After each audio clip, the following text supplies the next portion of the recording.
Ya, Assalamualaikum warahmatullahi wabarakatuh. Nama saya Randy Prakasa Sutarjo. Saya ingin mengomentari tentang konsep dari ketuhanan yang berkebudayaan yang dicetuskan oleh Presiden Insinyur Soekarno. Jadi, menurut saya sendiri konsep ketuhanan yang berkebudayaan ini yang diajukan oleh Insinyur Soekarno dalam sidang BPUPKI pada tanggal 1 Juni 1945 adalah sebuah gagasan yang sangat cerdas dan sangat relevan bagi Indonesia, khususnya saat ini ya. Negara yang memang terdiri dari begitu banyak suku, budaya, dan juga agama. Saya juga melihat bahwa konsep ini tuh bukan sekedar meletakkan Tuhan sebagai dasar negara, tetapi jauh lebih dalam, yakni bagaimana kita sebagai bangsa bisa bertuhan dalam bentuk yang berbudaya, yaitu menghormati dan menghargai perbedaan yang ada tanpa ada rasa egoisme agama di antara kita. Menurut saya, Soekarno juga ingin agar keberagaman agama dan budaya di Indonesia tidak menjadi penghalang, malah justru menjadi kekuatan yang memperkokoh persatuan bangsa. Kemudian dalam konteks kehidupan sehari-hari, ini berarti setiap orang harusnya boleh memeluk agama apapun dengan bebas. Kemudian juga dapat menjalankan ibadah sesuai ajaran masing-masing tanpa merasa harus menjatuhkan satu sama lain atau menjatuhkan keyakinan yang lain. Jadi keberagaman agama tidak hanya harus diakui, tetapi juga harus dihargai sebagai bagian penting dari identitas bangsa Indonesia itu sendiri. Saya juga setuju dengan penekanan Soekarno terhadap konsep musyawarah dan mufakat, di mana itu semua sebagai pijakan demokrasi di Indonesia ini. Sehingga ini mengingatkan kita bahwa negara itu tidak dibuat hanya untuk segelintir orang atau golongan tertentu, tapi untuk seluruh rakyat Indonesia yang beragam, baik itu latar belakangnya maupun budayanya. Kesejahteraan sosial pun menjadi bagian yang tak terpisahkan.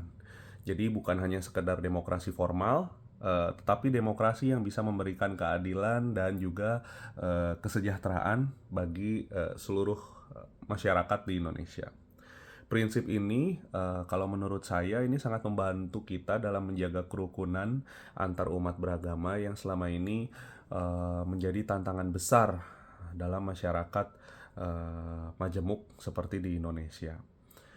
Di tengah situasi yang bisa saja menimbulkan konflik karena perbedaan keyakinan, konsep ketuhanan yang berkebudayaan ini bisa menjadi pegangan bagaimana kita saling menghormati dan juga hidup berdampingan secara damai.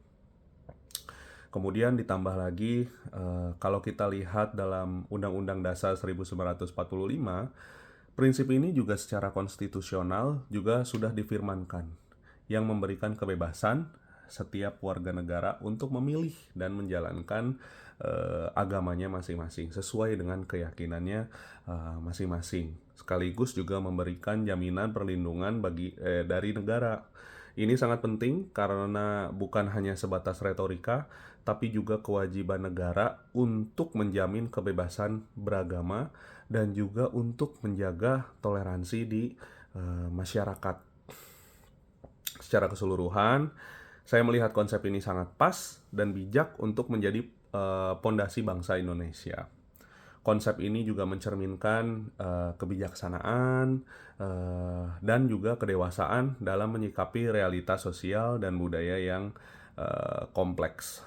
Jadi harusnya dengan semangat itu Indonesia nih harusnya bisa terus membangun persatuan dan kesatuan yang kokoh di keberagaman kita di tengah-tengah kita, sekaligus menegaskan identitas nasional yang tidak menghilangkan kekayaan budaya dan juga warna-warni agama yang ada di negeri ini. Saya rasa penerapan prinsip ini secara konsisten itu harus penting dan masif agar suasana hidup harmonis dan saling menghargai antar umat beragama tetap terjaga. Terutama kalau melihat situasi saat ini ya, banyak sekali tantangan-tantangan sosial di tengah masyarakat kita, perbedaan pendapat, kemudian perbedaan agama juga.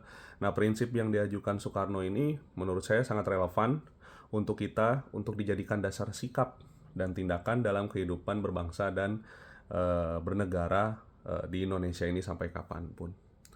Baik, itu saja menurut saya.